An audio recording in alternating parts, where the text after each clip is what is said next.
Love music, love life. With critical focus on the Nigerian economy, we see the bigger picture. Benefit of new Nigeria-India trade. Business Express on Smooth 98.1. Business Express, brought to you by Interswitch. Transaction solutions you can depend on.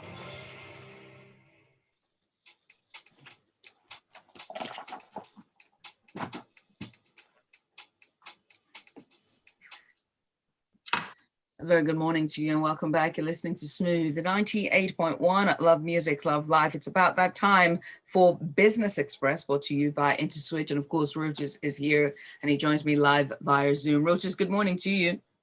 Hey, good morning, Judith. Good morning to all our listeners. Good to be with you all again. Yes, indeed. You can join the conversation as always. Remember to send your messages onto our WhatsApp platform. The number is 0809-444-0981.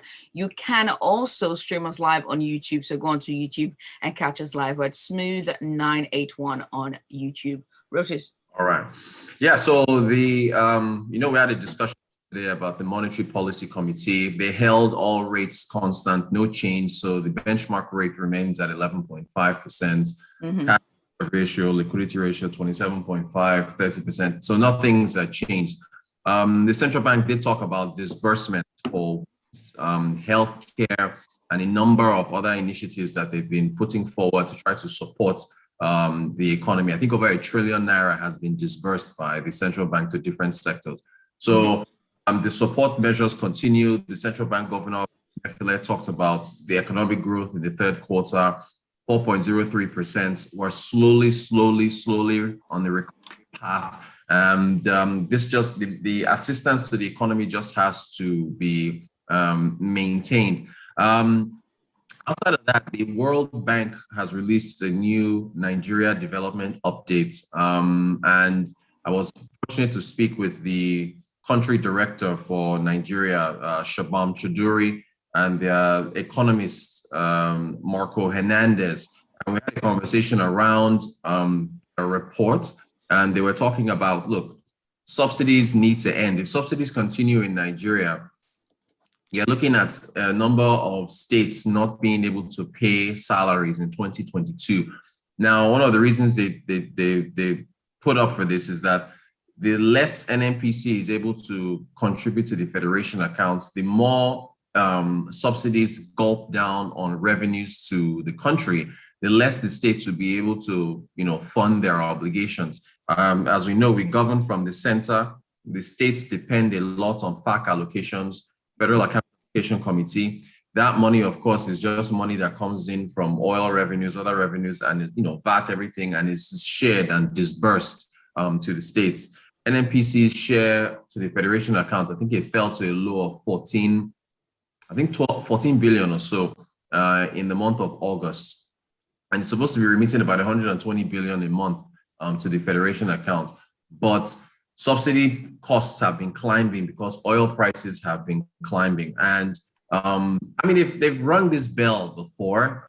Zainab Ahmed, Minister of Finance, was there. El Rufai, Governor of Kaduna, number of other, high-level folks were present when this report was being put together. It's a very in-depth report that says that Nigeria should do a lot of things, including depend more on reforms rather than on oil prices, and that subsidy has to go. Now, Zainab Ahmed did say that the federal government is exploring a transportation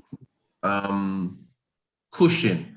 She said they're looking at if they end subsidies in around June of 2022, they are looking at taking the amount of money that's been saved and giving 5,000 naira a month to about 30 to 40 million Nigerians as some sort of transport allowance to cushion the blow of an increase in fuel prices. Because again, we're still at 162 naira per liter.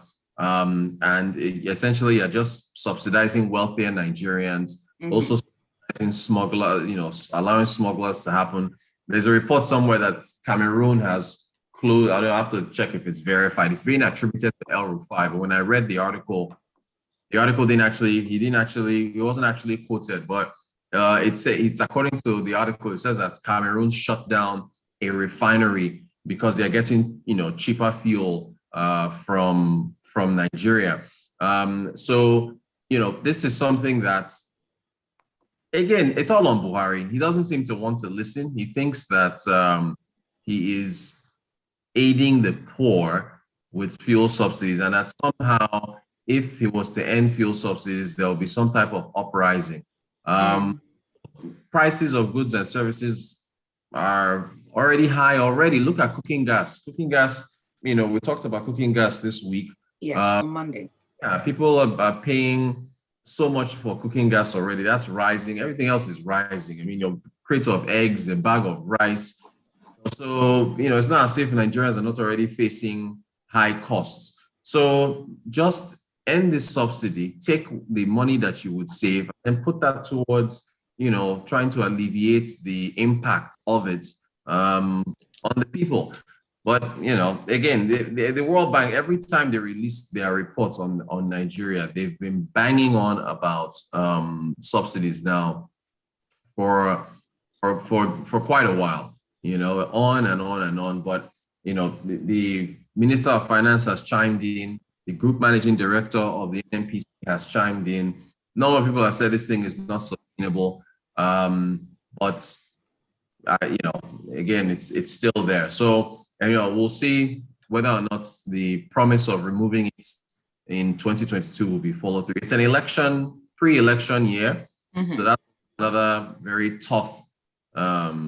PDP is going to jump all over it. If the APC removes subsidy, they'll say that they're trying to bring hardship to Nigerians or something. Nigerians, yeah. Yeah, it's yeah. Go ahead. Yeah, we have this message here from Azuka Opute, and it goes, instead of giving 5K to millions of citizens, government should use it to improve mass transit because this cash can't be traced. And that's from Azuka from Yaba there. It's a good point. It's a good point. In fact, they said, look, pick your cause. What do you want to see improved? Is it broadband internet?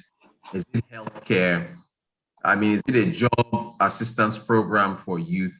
Anything that you can take an estimated 140, I think it was 140 to 150 billion a month that you're spending on subsidies. If you, prorate that over a full year, I mean, you're in the trillions. So look at the CBN giving over $1 trillion in assistance to different sectors. So you can channel that money to other areas that will be of assistance to the economy, if you decide to remove it, but I mean, look, if fuel now 162, everybody else is paying at a much higher rate.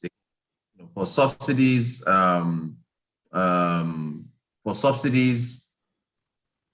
that continue to gulp so much money, it's just not something that's sustainable. So, it's all down to the president. Again, in an interview he gave, he avoided it. When he asked about subsidies, he went on, I was talking about fuel smuggling, that somehow if you stop fuel smuggling, that's the issue. And I don't know, it's just one of things. Anyway, as far as other issues, other stuff going on in the country, the central bank is targeting 25,000 Ebonyi women and youth in a digital financial drive.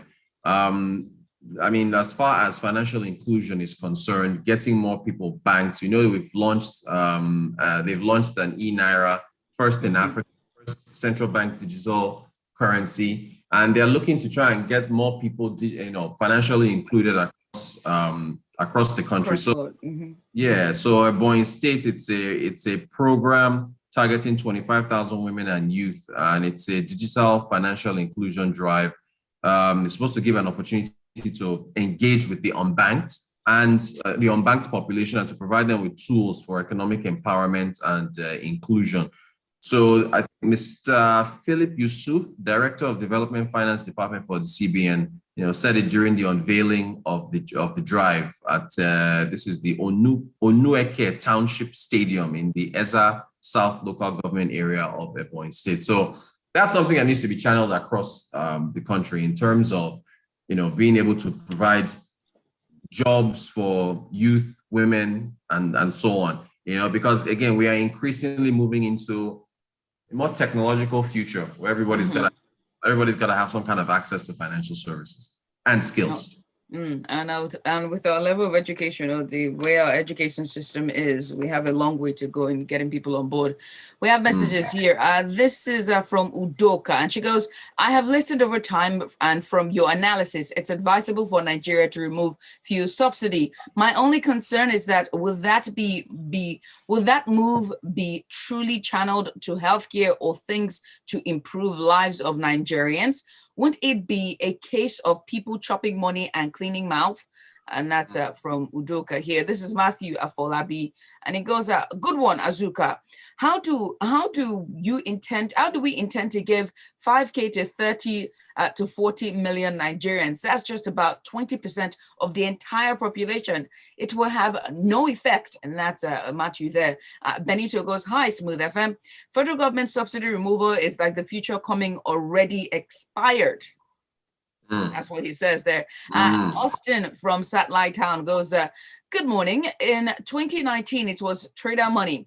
2023, it's about paying 5K to about 40 million poor Nigerians. This 40 million may decide the outcome of the election. Nigerians, shine your eyes. And that's from Austin there. Ugo from Surulere goes, good morning. This 5K stipend to cushion the effect of subsidy removal is a very lady approach to solving this problem. That money will go down the drain. Recall the billions that was spent for COVID-19 palliative. Who is accounting for the expense? And that's from Ugu there. Ogene Ochuku comes with feeding bottle federal units. The state government lack management skills to turn the state around instead of reliance on fact allocation. For instance, state government should lobby for the removal of items for the exclusive list, e.g. power.